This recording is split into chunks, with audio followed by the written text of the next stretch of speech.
Le nouveau pape américain, Léon XIV, Robert Prevost, reçut un appel téléphonique interdit de la Maison-Blanche directement de Donald Trump moments après son élection. Lorsque la fumée blanche s'éleva sur la place Saint-Pierre, personne n'imaginait les secrets qu'il découvrirait lors de son premier jour au Vatican. Entre prophéties anciennes et conspirations modernes, sa foi sera mise à l'épreuve comme jamais auparavant. Une histoire de pouvoir, de rédemption et de courage qui fera frissonner votre âme. Préparez-vous à des révélations qui changeront à jamais votre vision de l'Église. Abonnez-vous et commentez d'où vous regardez. La fumée blanche s'élève majestueusement au-dessus de la chapelle Sixtine, serpentant dans le ciel romain comme un messager divin. Le monde entier retient son souffle. Quelques secondes de silence séparent l'humanité d'une nouvelle ère dans l'histoire de l'Église catholique. La place Saint-Pierre, auparavant remplie de murmures anxieux, se tait complètement. On pourrait entendre une feuille tomber sur le sol de pierre millénaire de ce lieu sacré. Et puis, les mots que des milliards de fidèles attendaient résonnent enfin à travers les haut-parleurs. Habemus Papam. Nous avons un pape. Le cardinal Robert Prevost, désormais pape Léon XIV, apparaît sur le balcon papal. Un Américain de 69 ans, dont les yeux portent le poids de la responsabilité qu'il vient d'assumer. Son visage, bien que serein, révèle les marques d'une nuit de prière et de profonde réflexion. Ce que personne ne sait, ce que personne ne pourrait imaginer, c'est que dans les coulisses de ce moment historique, une tempête se prépare. Une tempête qui a commencé par un simple coup de téléphone.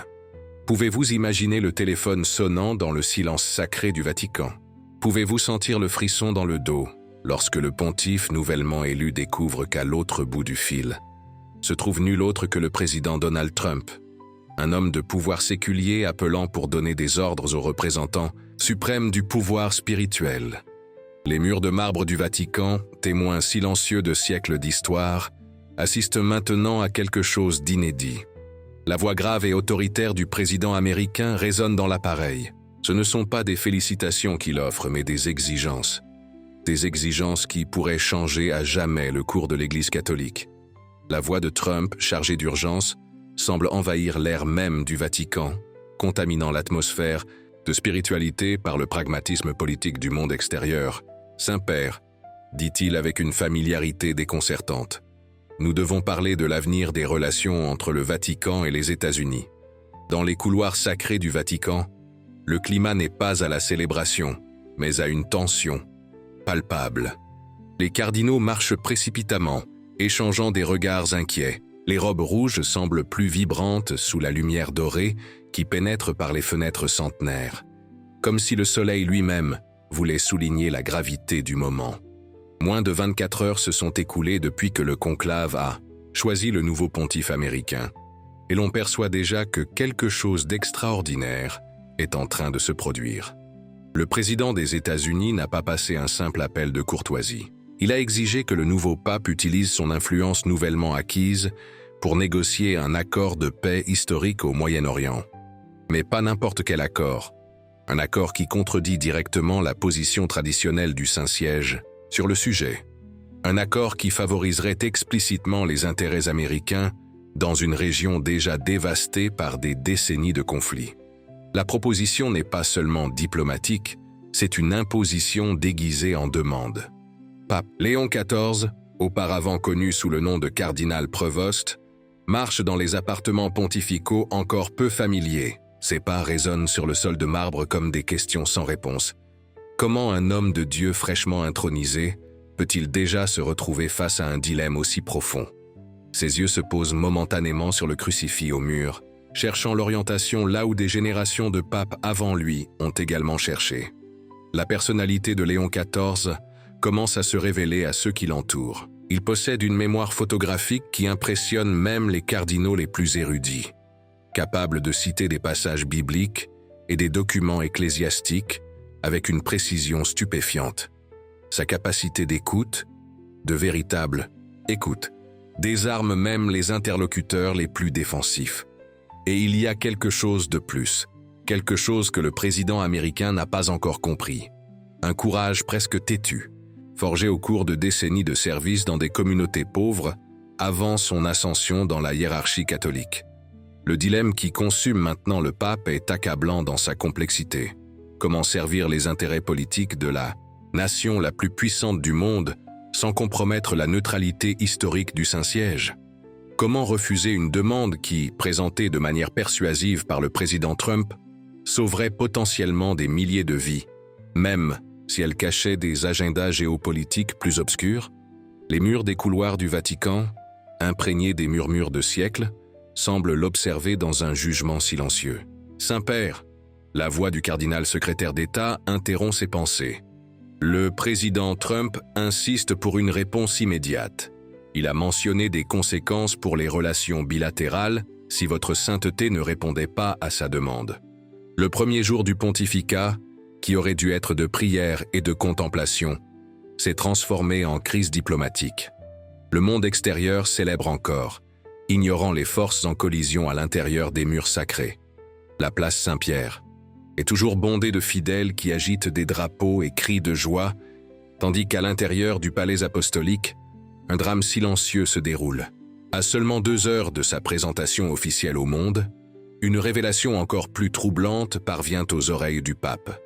Un vieux cardinal italien, dont les yeux fatigués ont été témoins de décennies d'intrigues vaticanes, s'approche discrètement lors d'un moment de relative intimité. « Saint-Père », murmure-t-il, la voix tremblante de vieillesse et d'appréhension, « il y a quelque chose que votre sainteté doit savoir sur son élection. » Le vieux cardinal regarde nerveusement autour de lui avant de continuer.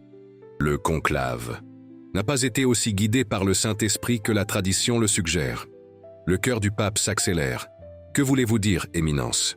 Des forces géopolitiques, Saint-Père, des intérêts qui transcendent notre foi ont influencé plusieurs votes. Votre sainteté, un Américain, Prevost, était le choix parfait pour rapprocher l'Église des intérêts occidentaux en un moment de crise mondiale. » Les mots tombent comme des pierres dans un lac tranquille, envoyant des ondes de perturbation dans la conscience du pape. L'appel téléphonique du président Trump n'est pas une coïncidence. Il s'attendait à cette élection. Cette révélation ébranle les fondations de la foi du nouveau pontife.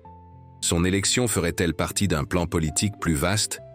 Le Saint-Esprit aurait-il été supplanté par les machinations terrestres? Le doute est une ombre qui s'allonge sur son cœur alors qu'il se prépare à affronter le prochain défi. Dans la somptueuse salle des audiences privées, le secrétaire d'État du Vatican attend avec une mallette de cuir usée dans les mains. Des documents classifiés comme ultra secrets révèlent que le pape François, son prédécesseur décédé, il y a un peu plus de 2 semaines, avait initié un processus de rapprochement révolutionnaire avec des chefs religieux musulmans et juifs. L'objectif était ambitieux: créer un conseil interreligieux doté de pouvoirs consultatifs réels qui pourrait offrir des solutions aux conflits qui affligent la planète. Votre prédécesseur était sur le point d'annoncer cette initiative. Lorsqu'il est décédé, Saint-Père, explique le secrétaire, tendant les documents au pape, le président Trump exige que ce projet soit abandonné immédiatement. Il estime qu'un tel conseil diminuerait l'influence américaine dans la région. Les implications sont claires et dévastatrices. La demande de Trump ne concerne pas seulement un accord de paix spécifique. C'est une tentative de détruire un pont entre les religions qui pourrait transformer des décennies de dialogue interreligieux en actions concrètes. Le président américain craint qu'un pouvoir moral unifié puisse résister aux pressions politiques des superpuissances. Tandis que le pape absorbe cette information, une figure improbable entre dans l'équation. Dans les sous-sols des archives secrètes du Vatican, Sœur Marie-Thérèse, une religieuse brésilienne spécialisée dans les manuscrits anciens, fait une découverte extraordinaire. Ses mains délicates, marquées par le temps consacré à la préservation de l'histoire de l'Église, tremblent en tenant un parchemin médiéval qui semblait attendre ce moment historique précis pour révéler son secret. Le manuscrit, écrit en latin archaïque et miraculeusement conservé pendant des siècles, contient une prophétie troublante, un pape américain qui serait mis à l'épreuve le premier jour de son pontificat. Les mots décrivent avec une précision stupéfiante le moment présent. Et viendra un pontife des terres nouvelles, où l'aigle règne, et le premier jour de son ascension, il sera mis à l'épreuve par le souverain de sa terre natale. Sa décision façonnera l'avenir de l'Église pour les temps à venir. La coïncidence est trop troublante pour être ignorée, surtout lorsque sœur Marie s'aperçoit qu'en revenant d'un bref moment de prière, le manuscrit a mystérieusement disparu de sa table. Quelqu'un à l'intérieur du Vatican ne veut pas que cette prophétie parvienne aux oreilles du nouveau pape, quelqu'un n'ayant accès aux niveaux les plus profonds des archives secrètes. Sur la place Saint-Pierre, baignée par la lumière dorée du crépuscule romain, une foule de fidèles continue en vigile, priant pour le nouveau pape. Parmi eux, habilement mêlée aux pèlerins, se trouve Elena Vasconi, une journaliste d'investigation déguisée. Son instinct affûté par des années passées à couvrir le Vatican détecte des mouvements inhabituels. Des diplomates américains entrent et sortent par des portes secondaires. Des gardes de sécurité avec des communicateurs discrets se positionnent stratégiquement. Quelque chose d'extraordinaire se passe à l'intérieur des murs sacrés et elle est déterminée à découvrir quoi. Elena observe attentivement lorsqu'une voiture diplomatique américaine se gare discrètement près d'une entrée latérale du Vatican. Deux hommes en costume sombre descendent rapidement et sont accueillis par des membres de la garde suisse sans le protocole habituel. « Intéressant », murmure-t-elle pour elle-même, prenant discrètement une photo avec son téléphone, portable déguisé en chapelet. Depuis quand les diplomates américains ont-ils un accès privilégié le jour de l'élection papale? Le soleil commence à se coucher sur les coupoles et les tours du Vatican, peignant le ciel de couleurs dramatiques qui semblent refléter la tempête émotionnelle à l'intérieur du palais apostolique. Le pape Léon XIV prend enfin sa décision. Il ne peut et ne cédera pas aux pressions extérieures sans avoir d'abord consulté ceux qui, comme lui, ont été appelés à servir l'Église. Il convoque une réunion d'urgence avec les cardinaux les plus influents du collège des cardinaux. Dans l'ancienne salle Clémentine, décorée de fresques qui remontent à des siècles d'histoire papale, les princes de l'Église se réunissent en cercle improvisé. La tension est palpable tandis que le pape explique la situation. Certains visages pâlissent, d'autres se durcissent de détermination. Le cardinal africain Dominique Ekweme est le premier à prendre la parole. « Saint-Père, si nous cédons à cette pression aujourd'hui, demain ce seront les Chinois puis les Russes. L'indépendance du Saint-Siège n'est pas négociable. » Le cardinal italien Giovanni Bertoli n'est pas d'accord, mais considérez les conséquences pratiques, Éminence. Les États-Unis accueillent des millions de catholiques. Le financement de nos œuvres de charité dépend de la bonne volonté des donateurs américains. La discussion s'intensifie, les voix s'élèvent.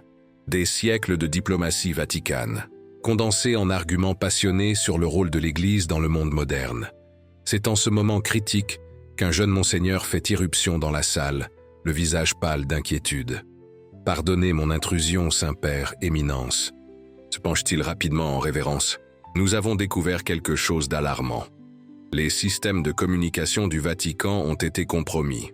Toutes les conversations des dernières 24 heures, y compris les délibérations du conclave, pourraient avoir été surveillées. 1. Silence sépulcral s'abat sur la salle. Les implications sont catastrophiques.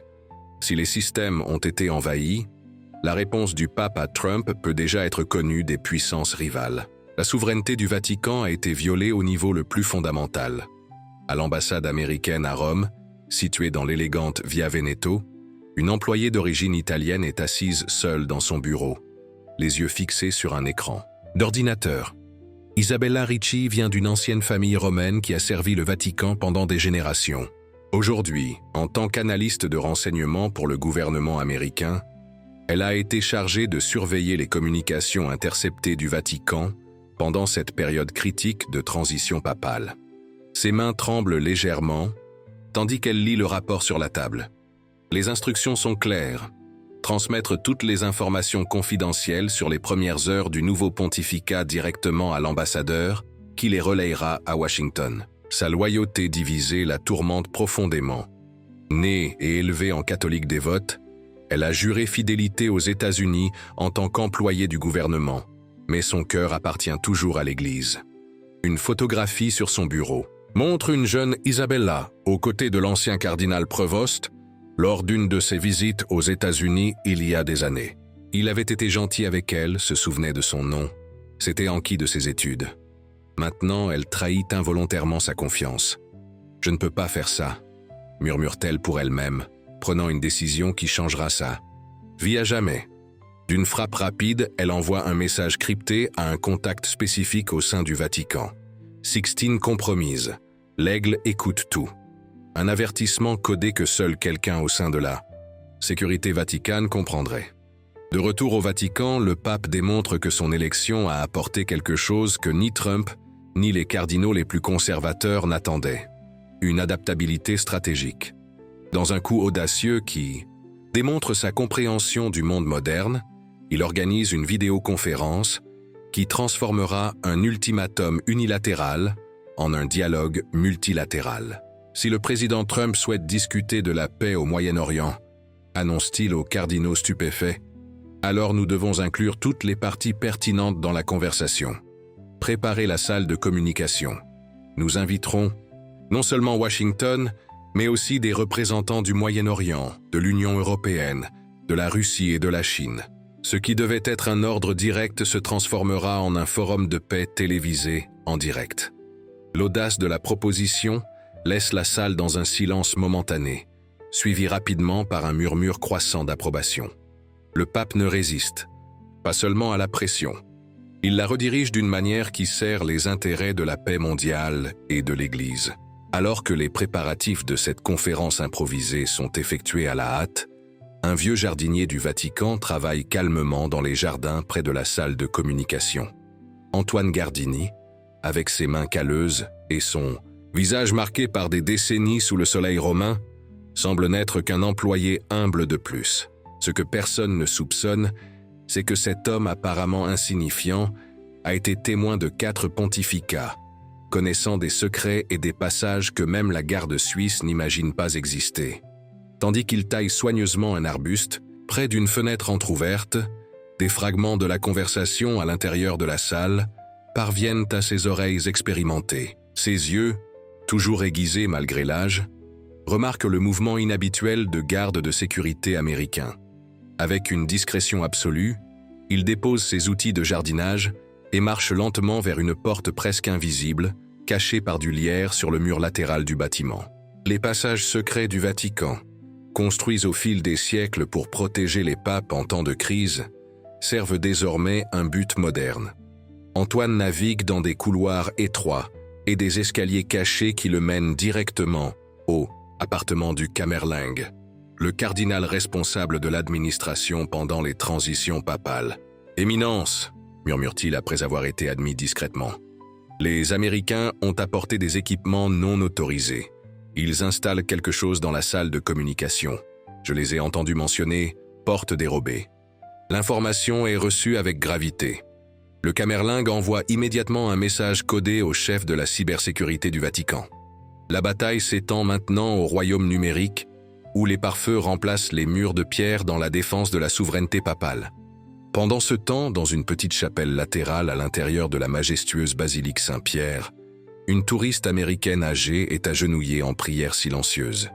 Catherine Harrison, 84 ans, aux cheveux blancs impeccablement coiffés, n'est pas seulement une pèlerine de plus. Il y a des décennies, elle fut la professeure de théologie morale du jeune Robert Prevost au séminaire. Ses enseignements sur la primauté de la conscience sur les pressions extérieures ont formé la base du caractère moral de l'homme qui est maintenant pape. Catherine est venue à Rome spécialement pour témoigner de l'ascension de son ancien élève. Mais quelque chose dans son visage révèle qu'elle apporte avec elle plus que des souvenirs et de la fierté. Dans son modeste sac à main repose un petit journal, aux pages jaunies par le temps, contenant des notes de conversation avec le jeune séminariste sur les défis éthiques qu'un chef religieux pourrait affronter dans un monde de plus en plus complexe. Des notes qui pourraient fournir la force morale nécessaire en un moment de crise. À la Casina Pie IV, une magnifique villa Renaissance cachée dans les jardins Vatican, les scientifiques de l'Observatoire du Vatican sont réunis autour de télescopes et de moniteurs d'ordinateurs. Ce groupe de jésuites astronomes, dédié à concilier science et foi, observe avec fascination un phénomène astronomique rare, une conjonction planétaire qui coïncide exactement avec l'élection du nouveau pape. Le père José Rodriguez, astrophysicien chilien, consulte anxieusement un ancien texte astronomique. Les prophéties médiévales mentionnaient des signes dans les cieux, le jour où un pontife affronterait son épreuve ultime, explique-t-il à ses collègues. Vénus, Jupiter et Mars alignés de cette manière spécifique. La dernière fois que cela s'est produit, c'était pendant le grand schisme. Les scientifiques échangent des regards inquiets. En tant qu'hommes de science et de foi, ils résistent aux interprétations superstitieuses. Mais la coïncidence est difficile à ignorer, surtout lorsque les événements à l'intérieur du palais apostolique semblent confirmer que quelque chose d'extraordinaire est en cours. La vidéoconférence avec le président Trump commence enfin, mais prend une tournure complètement inattendue. Les écrans montrent non seulement le bureau ovale, mais aussi des dirigeants de diverses nations et des représentants d'organisations internationales, tous surpris d'avoir été inclus dans ce dialogue improvisé. Le visage du président américain révèle momentanément son irritation avant de reprendre une expression diplomatique. « Saint-Père », commence-t-il avec une formalité étudiée, « j'espérais une conversation privée sur des sujets d'intérêt bilatéral. » Le pape sourit sereinement. « Monsieur le Président, la paix au Moyen-Orient nous affecte tous. Comment pourrais-je discuter d'un tel sujet sans inclure toutes les parties intéressées? Le Saint-Siège a toujours cherché à être un pont, pas une barrière. La tension est palpable même à travers les écrans numériques. Trump, habitué aux négociations bilatérales où son influence peut être exercée directement, se retrouve maintenant dans une arène multilatérale où chaque mot est témoigné par des dizaines de dirigeants mondiaux. C'est à ce moment critique que le président révèle son véritable motif, peut-être pressé par l'exposition inattendue. « Saint-Père, il y a des questions au-delà de la diplomatie traditionnelle que nous devons discuter. Spécifiquement, certains documents, dans les archives secrètes du Vatican, un murmure collectif parcourt la salle de communication. Le véritable intérêt de Trump n'était pas l'accord de paix, c'était d'avoir accès aux archives secrètes du Vatican, spécifiquement des documents liés à des technologies anciennes potentiellement révolutionnaires qui, selon des rumeurs, dans les cercles de renseignement, sont gardés dans les niveaux les plus profonds de la bibliothèque vaticane. Le pape garde sa composure, mais ses yeux révèlent qu'il comprend pleinement la gravité du moment. Monsieur le Président, les archives du Vatican sont un patrimoine de l'humanité, préservé à travers les siècles. Elles ne sont pas une monnaie d'échange dans les négociations politiques. Tandis que la conversation tendue se poursuit, le maître des cérémonies du Vatican, Monseigneur Guido Martinelli, supervise les préparatifs de la première bénédiction, officielle Urbi et Orbi, à la ville et au monde du nouveau pontife. Avec des yeux entraînés par des décennies d'attention aux moindres détails du protocole Vatican, il remarque quelque chose de troublant dans les vêtements pontificaux préparés pour la cérémonie. Un petit objet, presque imperceptible, a été cousu dans l'ourlet intérieur de la tunique papale, un dispositif électronique de la taille d'un bouton. Avec précaution pour ne pas alerter les assistants autour, Martinelli retire discrètement l'objet et l'enveloppe dans un mouchoir de soie. Un microphone, un tracker, quelque chose d'encore plus sinistre. Son esprit s'emballe avec des possibilités, tandis qu'il remet rapidement le paquet à un membre fiable de la sécurité vaticane pour analyse immédiate. L'heure arrive enfin. Des milliers de fidèles remplissent la place Saint-Pierre. Des millions regardent à la télévision et sur Internet, à travers le monde. Le nouveau pape doit apparaître sur le balcon central de la basilique pour sa première bénédiction, officielle, et son message au monde. C'est un moment chorégraphié par des siècles de tradition, où chaque geste, chaque mot a une signification profonde. Dans les moments précédant son apparition sur le balcon, Léon XIV prend une décision audacieuse qui démontre pourquoi le Saint-Esprit a pu, de fait, guider sa sélection, malgré les machinations politiques. Au lieu du discours traditionnel soigneusement préparé par la secrétairerie d'État, il décide de parler directement, du cœur, des pressions extraordinaires auxquelles il a été confronté lors de son premier jour en tant que pontife. Messaim, chers frères et sœurs, sa voix claire résonne sur la place tandis que les caméras transmettent son image à des milliards de personnes. Aujourd'hui, en assumant cette responsabilité sacrée, j'ai immédiatement fait face aux réalités du monde moderne. Pression politique, intérêt géopolitique, exigence des pouvoirs séculiers. Un silence stupéfait s'abat sur la poule. Ce n'est pas le discours protocolaire attendu. Sans mentionner de nation spécifique ou de dirigeant, poursuit-il avec une fermeté douce, je dois réaffirmer une vérité fondamentale. L'Église catholique doit rester indépendante des pressions politiques pour accomplir sa mission divine. Nous devons être un pont entre les nations, pas un instrument de quelque pouvoir terrestre que ce soit. Ces mots, mesurés mais sans équivoque, sont un rappel puissant de l'indépendance du Saint-Siège. Sans jamais mentionner Trump ou toute autre nation spécifique, il réaffirme les principes fondamentaux qui ont guidé la papauté à travers les siècles d'une manière si éloquente que la foule éclate en applaudissements spontanés. Dans un monde divisé par les conflits, sa voix s'élève avec une émotion authentique. L'Église doit être une force unificatrice. Nous poursuivrons le travail initié par mon bien-aimé prédécesseur pour créer des ponts de dialogue entre toutes les religions, toutes les nations. La paix n'est pas seulement l'absence de guerre, mais la présence de justice. Et la justice exige la vérité, même lorsque la vérité est gênante pour les puissants. Dans l'ombre de l'immense place Saint-Pierre, des diplomates de diverses nations échangent des regards tendus. Le discours improvisé du pape vient de modifier des calculs géopolitiques soigneusement planifiés. Parmi eux, une diplomate russe, de haut rang, sourit discrètement. Le jeu vient de devenir plus intéressant.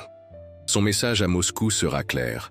Le nouveau pape américain ne sera pas une marionnette de Washington, comme certains le craignaient. La bénédiction Urbi et Orbi est donnée avec des gestes solennels qui ont traversé des siècles de tradition, mais les mots qui l'ont précédé représentent quelque chose de nouveau.